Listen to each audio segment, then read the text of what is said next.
Trump wants to raise tariffs, and it's going to come out of your pocket. Tariff. It's more beautiful than love. It's more beautiful than anything. It's the most beautiful word. Trump keeps saying that other countries pay for tariffs, but that's not how they work.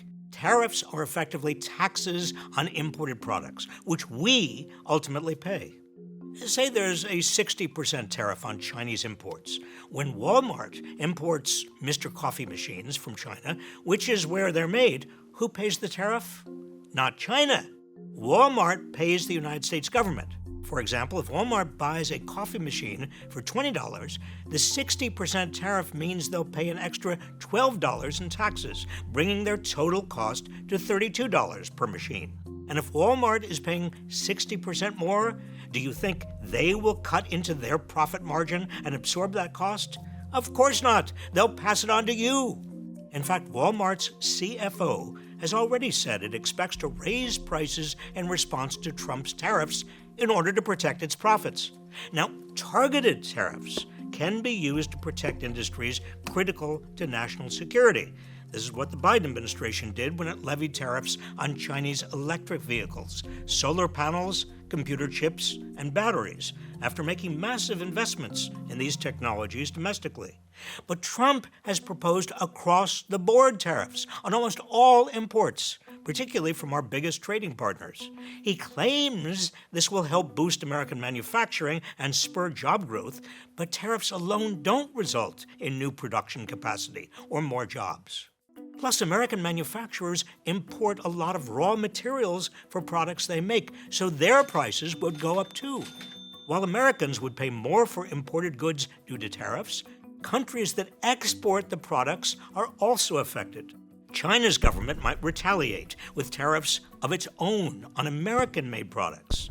That's called a trade war, and there are no winners. One of the biggest global trade wars started with the Smoot-Hawley tariff in 1930. After the 1929 stock market crash, President Hoover and Republicans thought sweeping tariffs would help the economy. They didn't. Import prices surged, and exports plummeted because of other countries' retaliatory tariffs. Global trade fell by 66%, worsening the Great Depression. Smoot-Hawley seemed to prove that across-the-board tariffs don't work. But then came Trump's first term and his sweeping tariffs largely on China. Higher prices from Trump's tariffs on thousands of products are estimated to have cost American families close to $80 billion.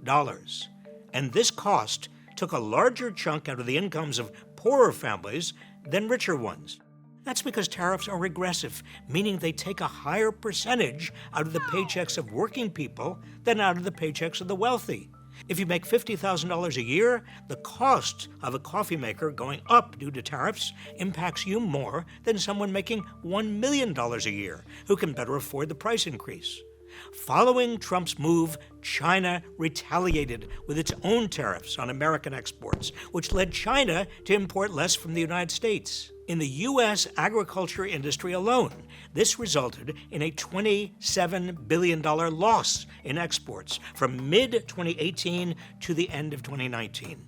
And even though the government increased aid to impacted farmers, farm bankruptcies shot up 20%. American manufacturing also shrank as raw materials became more expensive and demand for exports slumped. One study estimates that Trump's trade war cost nearly 300,000 American jobs. But instead of learning a lesson from this fiasco, Trump is now promising even bigger tariffs. In addition to more tariff hikes on China, he plans to levy 25% tariffs on everything from Canada and Mexico, too. These new tariffs would cost the typical American household an additional $1,200 in 2025. But if Trump makes good on previous pledges to slap tariffs on imports from every country, American families can expect to spend as much as $4,000 more. Trump has suggested he would use the revenue from tariffs to offset more tax cuts for the rich and big corporations. But of course, as I said, any revenue raised from tariffs would be coming out of your pocket. The tariffs you pay could help facilitate this massive transfer of wealth from most Americans to the super rich. So when you're paying more for groceries, gas, and housing, know where your money is really going and know whom to blame.